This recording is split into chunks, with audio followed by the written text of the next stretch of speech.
मेरे प्रिय आत्मन, क्या तुमने कभी इस बात पर गौर किया है, कभी इस गहरे सन्नाटे में अपने भीतर झांक कर देखा है कि जिस क्षण तुम सृजन के शिखर पर होते हो, जिस क्षण तुम्हें लगता है कि तुम जीवन का सबसे बड़ा सुख भोग रहे हो, ठीक उसी क्षण तुम मृत्यु के सबसे करीब भी खड़े होते हो। तुम्हें लगता है कि ये महज एक शारीरिक क्रिया है, तुम्हें लगता है कि ये शरीर की एक जरूरत है जिसे पूरा करके तुम हल्का महसूस करते हो। लेकिन क्या तुम जानते हो कि जिसे तुम राहत कहते हो, जिसे तुम कुछ पलों का मजा कहते हो, वह दरअसल तुम्हारे अपने ही अस्तित्व का, तुम्हारे अपने ही मस्तिष्क का, तुम्हारे अपने ही भेजे का निचोड़ कर बाहर फेंक दिया जाना है। आज मैं तुमसे उस विज्ञान की बात करने जा रहा हूं जो विज्ञान की प्रयोगशालाओं में भी अभी पूरी तरह से नहीं उतरा है, लेकिन तुम्हारे दृश्यों ने, तुम्हारे मनीषियों ने हजारों साल पहले अपनी अंतर्दृष्टि से उसे देख लिया था। विज्ञान आज हैरान है, आधुनिक चिकित्सा शास्त्र आज स्तब्ध खड़ा है एक ऐसे तथ्य के सामने जिसे झुठलाया नहीं जा सकता। और वह तथ्य यह है कि तुम्हारे शरीर की वह सफेद ऊर्जा, वह बीज जिसे तुम इतनी आसानी से नालियों में बहा देते हो, और तुम्हारी रीढ़ की हड्डी के भीतर बहने वाला वह पवित्र पानी, वह द्रव, उन दोनों का रासायनिक ढांचा, उन दोनों की बनावट, उन दोनों का स्वभाव एक जैसा क्यों है? प्रकृति कभी कोई संयोग नहीं करती, प्रकृति व्यर्थ के खेल नहीं खेलती।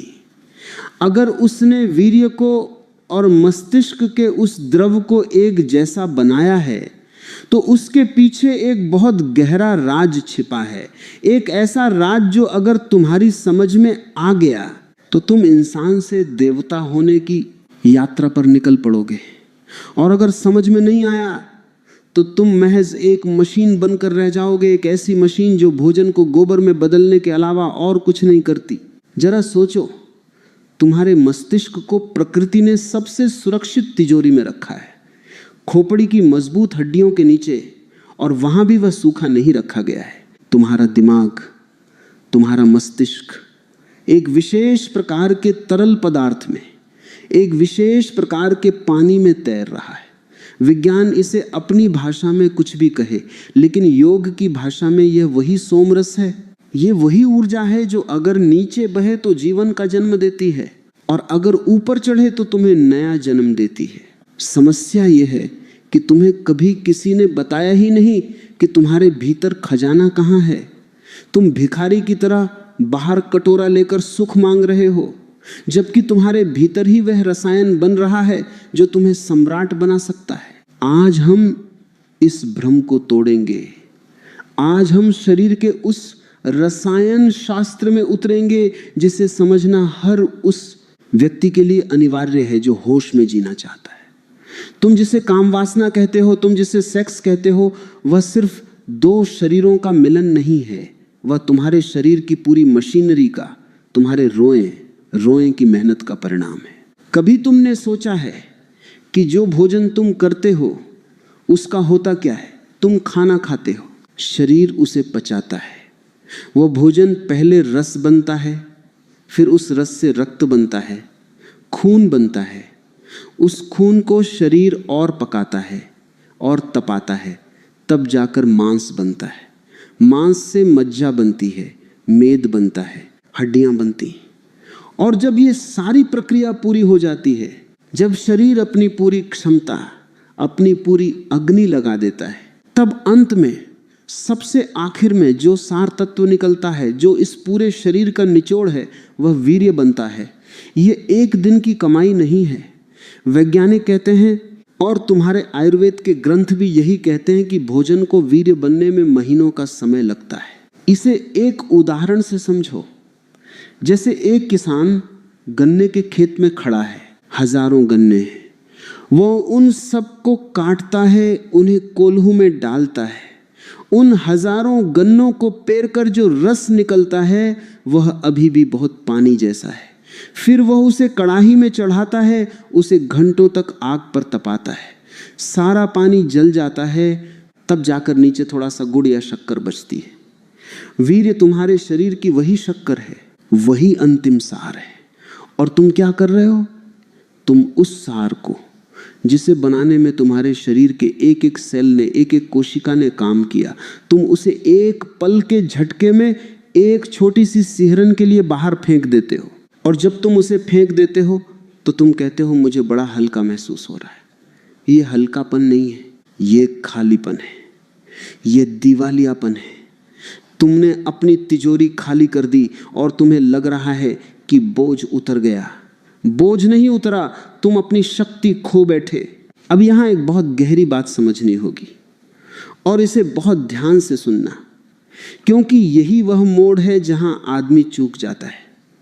तुम्हारे वीर्य में और तुम्हारे नर्वस सिस्टम में, तुम्हारे स्नायु तंत्र में एक गहरा संबंध है। आधुनिक विज्ञान ने जब वीर्य का विश्लेषण किया, जब उन्होंने माइक्रोस्कोप के नीचे रखकर देखा कि इसमें क्या है, तो उन्हें वही तत्व मिले जो तुम्हारे दिमाग की कोशिकाओं में पाए जाते हैं। लेसिथिन, फास्फोरस और बहुत से ऐसे सूक्ष्म प्रोटीन जो केवल मस्तिष्क के निर्माण में काम आते हैं। लेसिथिन और फास्फोरस, ये दो नाम याद रखना। ये वे तत्व हैं जो तुम्हारी नसों के तार हैं। जैसे बिजली के तार में तांबा होता है, वैसे ही तुम्हारी नसों में, जिससे तुम सोचते हो, जिससे तुम महसूस करते हो, जिससे तुम्हारी याददाश्त बनती है, वह सब इन्हीं तत्वों से बना है। अब गणित बिल्कुल सीधा है और बड़ा क्रूर है। शरीर के पास फास्फोरस का भंडार सीमित है। तुम जो खाते हो उससे शरीर थोड़ा सा फास्फोरस निकालता है। अब शरीर के सामने दो रास्ते हैं, या तो वह उस फास्फोरस को, उस कीमती रसायन को तुम्हारे दिमाग को दे दे ताकि तुम्हारी बुद्धि कुशाग्र हो, तुम्हारी याददाश्त तेज हो, तुम्हारे चेहरे पर एक ओज हो, एक तेज हो, या फिर वह उस फास्फोरस को इकट्ठा करके वीर्य के रूप में नीचे बहा दे। ज्यादातर लोग, 99% लोग दूसरे रास्ते पर हैं। वे अपने दिमाग का भोजन अपनी जननेंद्रियों से बाहर फेंक रहे हैं। इसीलिए तुम पाओगे कि जैसे जैसे व्यक्ति काम वासना में ज्यादा लिप्त होता जाता है, उसकी बुद्धि मोटी होती जाती है, उसे चीजें याद नहीं रहती, उसके भीतर एक धुंध छा जाती है। आज की युवा पीढ़ी जिस समस्या से सबसे ज्यादा जूझ रही है वह है ब्रेन फॉग, दिमाग में कोहरा, सब कुछ धुंधला है, निर्णय नहीं ले पाते, आत्मविश्वास की कमी है, छोटी छोटी बातों पर घबराहट होती है। क्यों? क्योंकि जिस इंजन को पेट्रोल चाहिए था, तुमने उसका पेट्रोल तो जमीन पर गिरा दिया। अब तुम धक्के मार रहे हो, तुम्हारा दिमाग सूखा पड़ा है। जिस द्रव में, जिस तरल में तुम्हारे मस्तिष्क को तैरना चाहिए था, वह स्तर नीचे गिर गया है। इसे ऐसे समझो कि एक तालाब था जिसमें कमल खिले थे। तुमने तालाब का पानी नाली खोल कर बहा दिया। अब पानी नहीं है तो कमल तो मुरझाएंगे ही, कमल तो सड़ेंगे ही।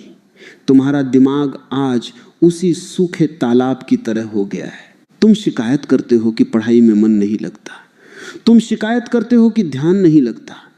ध्यान लगेगा कैसे? ध्यान के लिए ऊर्जा चाहिए। ध्यान कोई थोथी बात नहीं है। ध्यान के लिए एक जबरदस्त ऊर्जा का प्रवाह चाहिए जो ऊपर की तरफ जाए, और तुम्हारे पास ऊर्जा ही नहीं बची। तुम तो रोज अपनी बैटरी डिस्चार्ज कर देते हो और फिर तुम उम्मीद करते हो कि बल्ब जलेगा। बल्ब नहीं जल सकता। प्रकृति का नियम बड़ा निष्ठुर है, वो तुम्हें नहीं रोकेगी। अगर तुम गड्ढे में गिरना चाहते हो तो गुरुत्वाकर्षण तुम्हें नीचे खींचने के लिए तैयार है। पानी हमेशा नीचे की तरफ बहता है, ये उसका स्वभाव है। वीर्य भी, ऊर्जा भी हमेशा नीचे की तरफ बहना चाहती है, क्योंकि वहां ढलान है, वहां जाना आसान है। बच्चे पैदा कर लेना बहुत आसान है, काम वासना में बह जाना बहुत आसान है। जानवर भी यही कर रहे हैं, पशु पक्षी भी यही कर रहे हैं, इसमें कोई विशिष्टता नहीं है। लेकिन अगर तुम्हें ऊपर उठना है तो तुम्हें गुरुत्वाकर्षण के नियम के खिलाफ जाना होगा, तुम्हें पानी को ऊपर चढ़ाना होगा। और यही वह विज्ञान है जो इंसान को जानवर से अलग करता है। जरा अपने शरीर की व्यवस्था को देखो। रीढ़ की हड्डी तुम्हारे शरीर का मेरुदंड, ये सिर्फ हड्डियों की एक माला नहीं है जो तुम्हें सीधा खड़ा रखती है, ये एक सीढ़ी है। ये पृथ्वी से स्वर्ग तक जाने की सीढ़ी है, और इस सीढ़ी के भीतर एक रास्ता है, एक बहुत बारीक नाली है जिससे होकर ऊर्जा ऊपर जा सकती है। जब वीर्य शरीर में बनता है और उसका उपयोग संतानोत्पत्ति के लिए नहीं किया जाता, तो शरीर क्या करता है? क्या वह उसे सड़ा देता है? नहीं। अगर शरीर स्वस्थ है और ऊर्जा का प्रवाह सही है तो एक चमत्कार घटित होता है, उसे ही योग में ऊर्ध्वरेता होना कहते हैं। लेकिन इससे पहले कि हम उस चमत्कार की बात करें, तुम्हें अपनी बीमारी को और गहराई से समझना होगा। तुम जिसे प्रेम कहते हो वह अक्सर सिर्फ हवस होती है, और हवस का मतलब है दूसरे का उपयोग करके अपने भीतर की खाज खुजा लेना। जब वीर्य का स्खलन होता है, जब वह ऊर्जा शरीर से बाहर निकलती है, तो शरीर को एक झटका लगता है। तुमने महसूस किया होगा, उस क्रिया के बाद एक गहरी उदासी छा जाती है। लैटिन में एक कहावत है, हर जीव सहवास के बाद उदास होता है। क्यों? क्योंकि तुमने अपने जीवन का एक अंश खो दिया, तुमने अपनी मृत्यु को थोड़ा करीब बुला लिया। आयुर्वेद स्पष्ट कहता है, मरणम बिंदु पातेन जीवनम बिंदु धारणात्। बिंदु का गिरना, वीर्य का गिरना मृत्यु है, और बिंदु को धारण कर लेना, उसे ऊपर उठा लेना ही जीवन है। ये कोई नैतिक शिक्षा नहीं है। मैं तुम्हें कोई नैतिकता नहीं सिखा रहा। मैं तुम्हें ये नहीं कह रहा कि ये पाप है। पाप पुण्य की भाषा में नहीं बोलता, मैं विज्ञान की भाषा बोलता हूँ। मैं कारण और परिणाम की भाषा बोलता हूँ। अगर तुम हाथ आग में डालोगे तो हाथ जलेगा, ये पाप नहीं है, ये विज्ञान है। उसी तरह अगर तुम अपनी जीवन ऊर्जा को, अपने व्हाइट ब्लड को, अपने सफ़ेद रक्त को, क्योंकि वीर्य और कुछ नहीं, तुम्हारा सफ़ेद खून है, अगर तुम उसे यूं ही बहाते रहोगे तो तुम मानसिक रूप से, शारीरिक रूप से और आत्मिक रूप से कंगाल हो जाओगे। तुम्हारे भीतर जो चिड़चिड़ापन है, जो बात बात पर गुस्सा आता है, वो और कुछ नहीं, तुम्हारे नर्वस सिस्टम की कमजोरी है। तुम्हारी नसें कमजोर हो गई हैं, क्योंकि उनका भोजन वह लेसिथिन और फास्फोरस जो उन्हें चिकनाई देता था, जो उन्हें ताकत देता था, वो तो तुम बहा है। अब सूखी नसें आपस में रगड़ खा रही हैं। जैसे मशीन में तेल ना हो तो वह आवाज करती है, गर्म हो जाती है, वैसे ही तुम्हारा दिमाग गर्म हो रहा है। तुम डिप्रेशन की बात करते हो। डिप्रेशन क्या है? ऊर्जा का निम्न स्तर पर होना। जब तुम्हारे पास ऊर्जा ही नहीं है तो तुम उत्साह कहां से लाओगे? उत्साह के लिए, उमंग के लिए भीतर एक भरा पूरापन चाहिए। एक योगी की आंखों में देखो, एक ऐसे व्यक्ति की आंखों में देखो जिसने अपनी ऊर्जा को संभाला है। उसकी आंखें तुम्हें चुंबक की तरह खींचेंगी। उसके पास बैठना तुम्हें अच्छा लगेगा। वह कुछ न भी बोले तो भी उसकी मौजूदगी में तुम्हें शांति मिलेगी। क्यों? क्योंकि उसका बायो इलेक्ट्रिसिटी का सर्किट, उसकी जैव विद्युत का परिपथ पूरा हो गया है। उसका बल्ब पूरी रोशनी से जल रहा है, और तुम्हारा बल्ब टिमटिमा रहा है।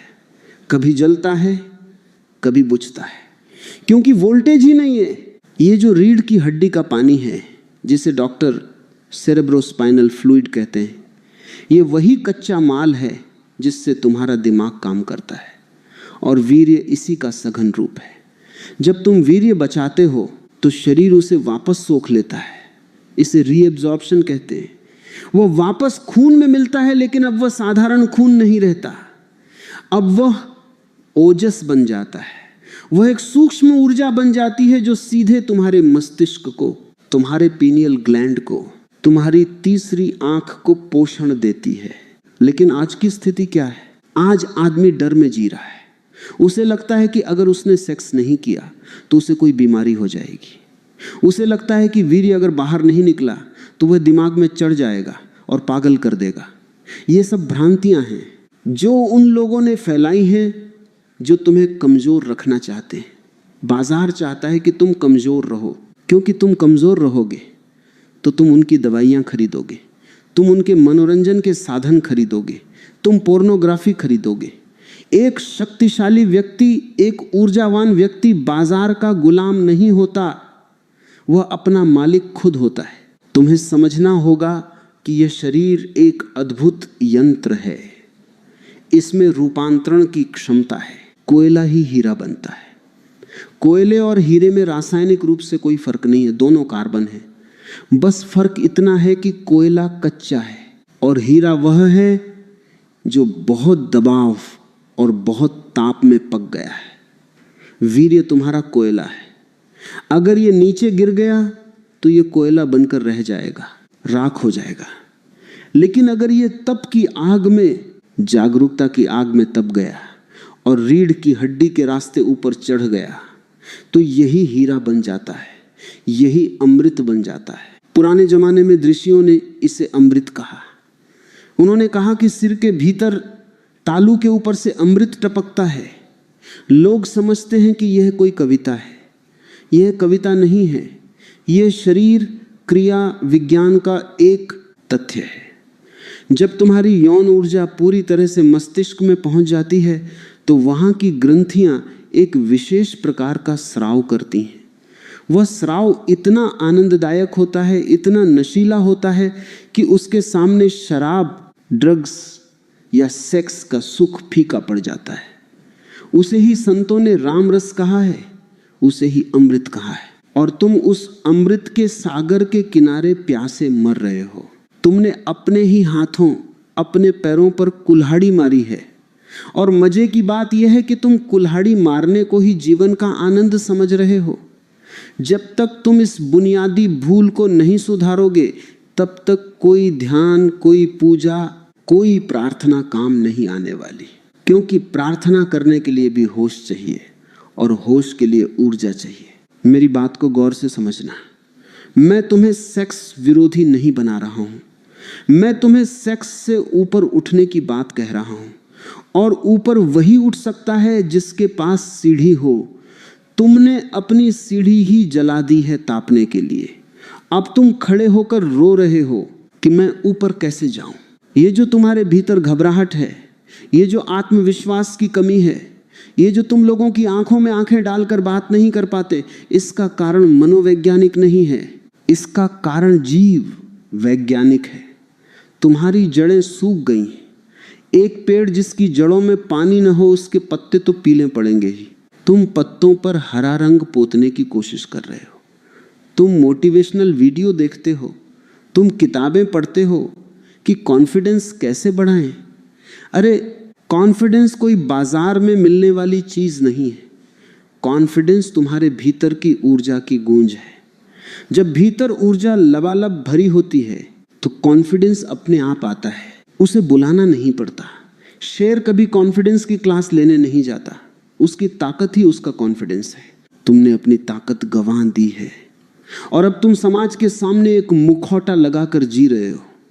लेकिन इस मुखौटे के पीछे एक डरा हुआ, थका हुआ इंसान है। एक ऐसा इंसान जिसका दिमाग अब साथ नहीं दे रहा, जिसे बातें याद नहीं रहती, जो कोई भी गहरा चिंतन करने में असमर्थ है। कोई भी बड़ा काम करने के लिए, चाहे वह व्यापार हो, कला हो या विज्ञान हो, एक एकाग्रता की जरूरत होती है। और एकाग्रता का मतलब है सारी ऊर्जा का एक बिंदु पर इकट्ठा हो जाना। लेकिन तुम्हारी ऊर्जा तो छिद्रित घड़े, काले घड़े जिसमें छेद हो की तरह है। तुम कितना भी भर लो, वह नीचे से बही जाएगा। इसलिए सबसे पहले इस बात को स्वीकार करो कि तुम अब तक जो करते आए हो वह तुम्हारे ही खिलाफ था। यह शरीर तुम्हारा मंदिर है और तुमने इसे कूड़ा घर बना दिया है। लेकिन अभी भी देर नहीं हुई है। जब तक सांस है तब तक संभावना है।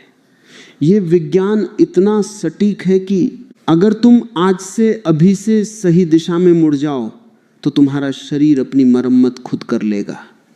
तुम्हारा मस्तिष्क फिर से उसी द्रव से भर जाएगा। वह सूखापन खत्म हो जाएगा, वह धुंध छंट जाएगी।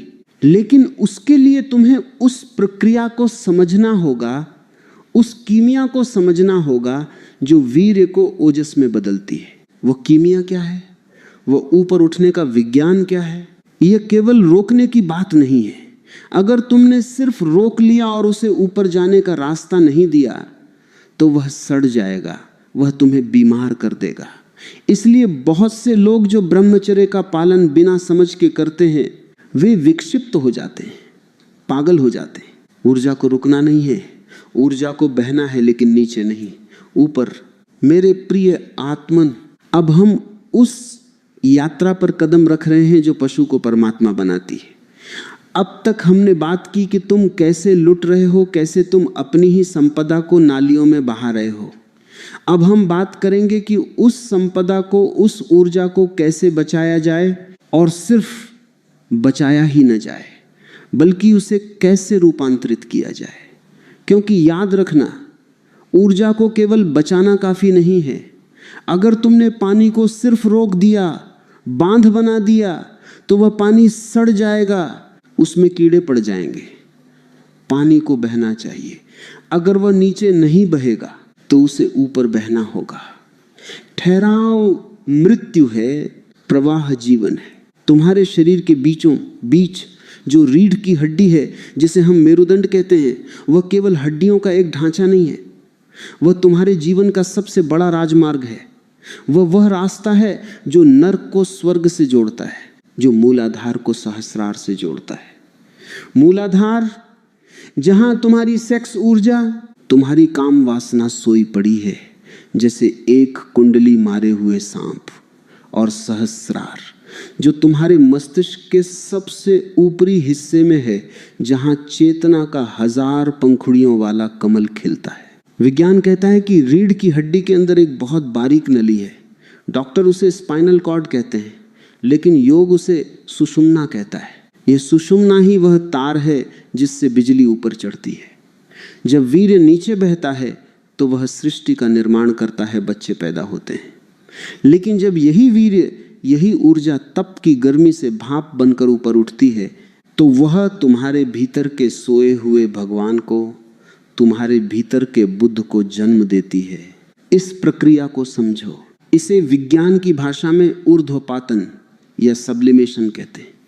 जैसे पानी को अगर तुम गर्म करो तो वह क्या बनता है, वह भाप बन जाता है। पानी का स्वभाव है नीचे बहना, लेकिन भाप का स्वभाव है ऊपर उठना। पानी कभी ऊपर नहीं जा सकता जब तक कि वह भाप न बने। ठीक वैसे ही तुम्हारी काम वासना, तुम्हारा वीर्य, वह पानी है, वह हमेशा नीचे ही बहेगा। तुम उसे कितना भी रोकने की कोशिश करो, तुम उसे कितना भी नियमों में बांधो, वह नीचे ही रास्ता खोजेगा। और अगर तुमने जबरदस्ती उसे रोका तो वह तुम्हारे व्यक्तित्व में विकृतियां पैदा कर देगा। तुम कुंठित हो जाओगे, तुम गुस्से से भर जाओगे। तो रास्ता क्या है? रास्ता दमन नहीं है, रास्ता दमाना नहीं है, रास्ता है ताप, रास्ता है अग्नि। उस ऊर्जा को इतनी गर्मी दो कि वह पानी से भाप बन जाए। और वह गर्मी कहां से आएगी? वह गर्मी आएगी जागरूकता से, वह गर्मी आएगी ध्यान से। पुराने जमाने के ऋषि मुनि इसे तप कहते थे। तप का मतलब जंगल में एक पैर पर खड़े होना नहीं है। तप का मतलब है गर्मी पैदा करना। जब तुम्हारे भीतर काम वासना जगे, जब तुम्हें लगे कि ऊर्जा नीचे बहना चाहती है, उस क्षण तुम क्या करते हो? तुम बेहोश हो जाते हो, तुम उस वासना में बह जाते हो, तुम यंत्रवत हो जाते हो। उस क्षण तुम्हें होश नहीं रहता, बस एक पागलपन सवार होता है कि कैसे इस ऊर्जा को बाहर फेंक दूं। यहीं पर तुम्हें क्रांति करनी है, यहीं पर तुम्हें ऊर्ध्वरेता बनना है। जब काम वासना उठे तो उसे शत्रु मत समझो, उससे लड़ो मत। लड़ोगे तो हार जाओगे, क्योंकि वह ऊर्जा तुमसे बहुत बड़ी है, वह प्रकृति की ऊर्जा है। उससे लड़ना नहीं है, उसका स्वागत करना है। आंखें बंद कर लो और उस ऊर्जा को देखो।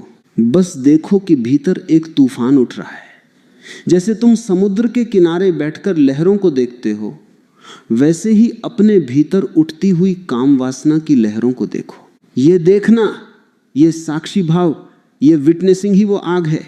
जैसे ही तुम वासना को होशपूर्वक देखते हो, एक चमत्कार घटता है। वह ऊर्जा जो बाहर जाने के लिए नीचे जाने के लिए तड़प रही थी, वह अचानक रास्ता बदल लेती है। तुम्हारा देखना उसे ऊष्मा देता है, उसे गर्मी देता है, और वह वीर्य, वह ऊर्जा अपनी स्थूलता छोड़कर सूक्ष्म होने लगती है, वह भाप बनने लगती है।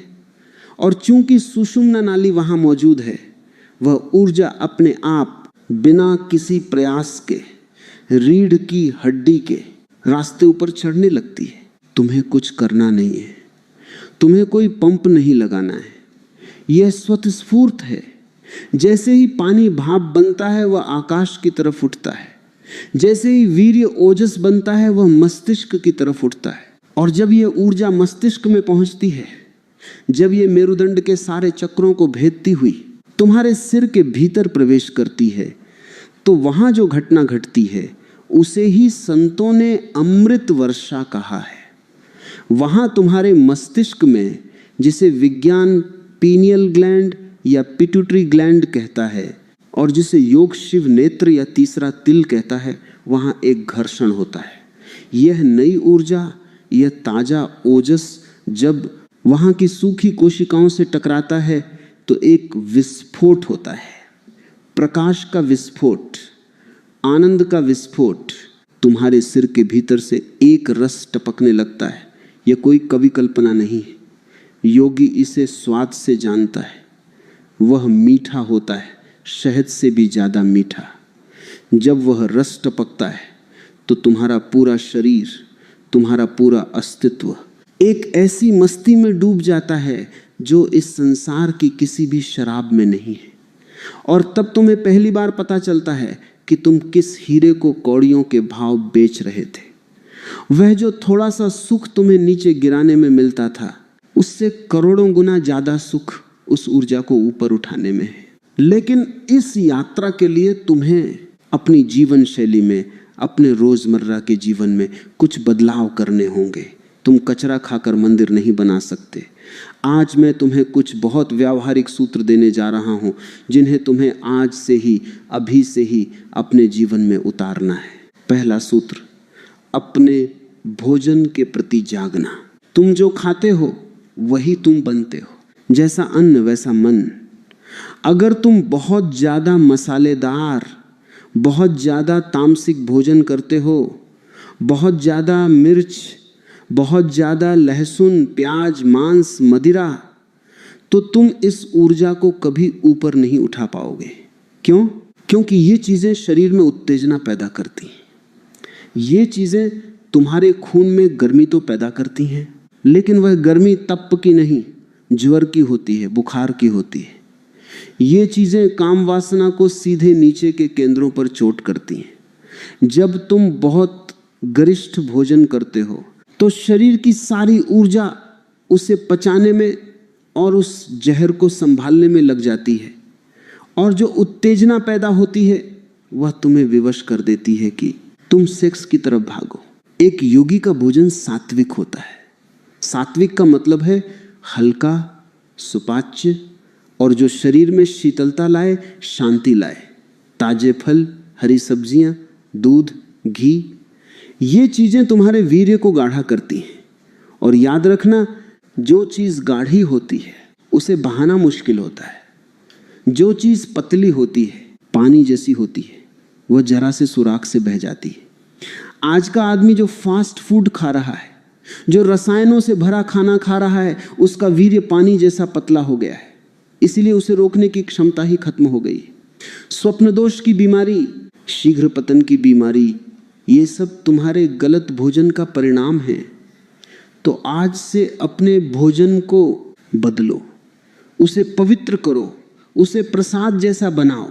दूसरा सूत्र, विचारों का उपवास। तुम अपने दिमाग में 24 घंटे क्या भर रहे हो? तुम्हारी आंखें क्या देख रही हैं? तुम्हारे कान क्या सुन रहे हैं? आज का पूरा समाज, सिनेमा, विज्ञापन, सब तुम्हें वासना से भर रहे हैं। जहां देखो वहां नग्नता है, जहां देखो वहां उकसावा है। अगर तुम 24 घंटे काम वासना के चित्र देखोगे तो रात को सपने भी वैसे ही आएंगे और ऊर्जा नीचे ही बहेगी। तुम्हें अपनी आंखों पर पहरा बिठाना होगा। इसका मतलब ये नहीं कि तुम आंखें फोड़ लो या पट्टी बांध लो। इसका मतलब है चुनाव। तुम्हें चुनना होगा कि तुम्हें अपने भीतर क्या जाने देना है। जब भी कोई ऐसा दृश्य सामने आए, जब भी कोई ऐसा विचार आए, तो उसे पकड़ो मत। उसे मेहमान की तरह आने दो और जाने दो। उसे चाय नाश्ता मत कराओ। हम क्या करते हैं, एक कामुक विचार आया और हम उसे पकड़कर बैठ जाते हैं। हम उसे अपनी कल्पना में विस्तार देते हैं, हम उसके साथ खेलने लगते हैं। यही गलती होती है। विचार का आना तुम्हारे हाथ में नहीं है, लेकिन विचार को पकड़ना या छोड़ देना तुम्हारे हाथ में है। जैसे ही विचार आए, तुरंत अपने को झकझोर दो, लंबी गहरी सांस लो, अपनी रीढ़ की हड्डी को सीधा करो और अपना ध्यान अपनी श्वास पर ले आओ। तुम पाओगे कि वह विचार आया और चला गया बिना तुम्हें स्पर्श किए। तीसरा सूत्र, रीढ़ को सीधा रखना। तुमने कभी गौर किया है, जब तुम उदास होते हो तो तुम झुक जाते हो, तुम्हारे कंधे लटक जाते हैं, रीढ़ मुड़ जाती है। और जब तुम काम वासना से भरे होते हो तब भी तुम झुकने लगते हो। एक ऊर्जावान व्यक्ति, एक जागरूक व्यक्ति हमेशा सीधा बैठता है। रीढ़ की हड्डी का सीधा होना बहुत जरूरी है, क्योंकि अगर नली मुड़ी हुई होगी तो पानी ऊपर कैसे चढ़ेगा। अगर पाइप मुड़ा हुआ है तो प्रवाह रुक जाएगा। दिन में जितनी बार याद आए, अपनी रीढ़ को सीधा करो। जैसे ही तुम रीढ़ सीधी करते हो, तुम अचानक पाओगे कि तुम्हारी चेतना का स्तर बदल गया। तुम ज्यादा सजग हो गए, तुम ज्यादा होश में आ गए। और जो व्यक्ति होश में है वह कभी भी अपनी ऊर्जा को बर्बाद नहीं कर सकता। बर्बादी हमेशा बेहोशी में होती है। चौथा सूत्र, रात की तैयारी। ज्यादातर ऊर्जा का स्खलन रात को होता है, नींद में, क्योंकि नींद में तुम बेहोश होते हो। पुराने संस्कार, पुराने दबे हुए विचार नींद में सिर उठाते हैं। इसलिए सोने से पहले की 45 मिनट बहुत कीमती हैं। आज के लोग क्या करते हैं, बिस्तर पर पड़े पड़े मोबाइल देखते हैं, रील्स देखते हैं, दुनिया भर का कूड़ा कचरा दिमाग में भरते हैं और उसी को देखते देखते सो जाते हैं। तो रात भर दिमाग उसी कचरे को घुमाता रहता है। सोने से पहले ठंडे पानी से अपने पैर धो लो। ये एक बहुत पुराना उपाय है। पैर के तलवों का और जनेंद्रियों का गहरा संबंध है। पैर ठंडे होने से गर्मी सिर की तरफ जाती है। फिर बिस्तर पर बैठकर रीढ़ सीधी करके 10 मिनट, सिर्फ 10 मिनट अपनी आती जाती सांस को देखो, या किसी शांत संगीत को सुनो, या किसी महापुरुष के वचन पढ़ो, ताकि तुम एक उच्च अवस्था में, एक पवित्र भाव में, नींद में प्रवेश करो। अगर तुम प्रार्थना के भाव में, ध्यान के भाव में सोओगे तो रात भर वह ध्यान तुम्हारे भीतर चलता रहेगा। तुम्हारी नींद भी योग बन जाएगी और सुबह तुम एक ऐसी ताजगी, एक ऐसी शक्ति के साथ उठोगे जो तुमने बचपन के बाद कभी महसूस नहीं की होगी। मेरे दोस्तों, ये शरीर वीणा है। अगर इसके तार ढीले हैं तो इसमें से बेसुरा संगीत निकलेगा। अगर तार बहुत कसे हुए हैं तो टूट जाएंगे। इसे साधना है, इसे ट्यून करना है। वीर्य और मस्तिष्क एक ही सिक्के के दो पहलू हैं। एक तरफ सृजन है, दूसरी तरफ मोक्ष है। चुनाव तुम्हारा है। तुम शिकायत मत करना कि जमाना खराब है, कि माहौल खराब है। कीचड़ में ही कमल खिलता है। ये कलयुग, ये शोरगुल, ये वासनाओं का बाजार, ये सब कीचड़ है और तुम कमल हो। तुम्हें इसी कीचड़ से पोषण लेना है, लेकिन इस कीचड़ से ऊपर उठकर खिलना है। जिस दिन तुम्हारी ऊर्जा, तुम्हारा ओजस तुम्हारे मस्तिष्क को पूरी तरह से सराबोर कर देगा, उस दिन तुम्हें असली स्मृति आएगी। तुम्हें याद आएगा कि तुम कौन हो। अभी तुम भूल गए हो। अभी तुम अपने को शरीर समझ रहे हो, नाम समझ रहे हो, रूप समझ रहे हो। जिस दिन वह रसायन, वह केमिकल पूरा हो गया, उस दिन पर्दा गिर जाएगा और तुम पाओगे कि तुम वह नहीं हो जो जन्मता है और मरता है।